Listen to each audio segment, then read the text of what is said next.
Imagine waking up at 35 with $50,000 sitting in a basic savings account, feeling like you finally made it, only to realize that $50,000 now buys half of what it did when you were 22. You're still checking price tags, you're still stressed about rent, and you're still trading 40 hours of your soul every week just to keep that number from dropping. Contrast that with the guy who started with nothing but understood the wealth arc. While you were busy saving, he was busy building a machine.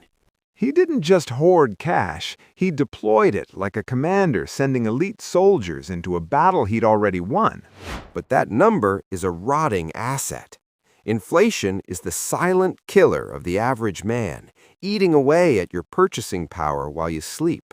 Every dollar you have is either a consumer, a prisoner, or a soldier. A consumer dollar is gone.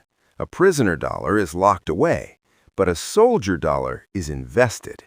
The wealth arc demands that you stop being a warden of prisoner dollars and start being a general of an army. This requires a total identity shift. In your 20s, you should be investing ruthlessly in your ability to earn. A $10,000 investment in a skill is a return no stock market can touch. You start buying back your time.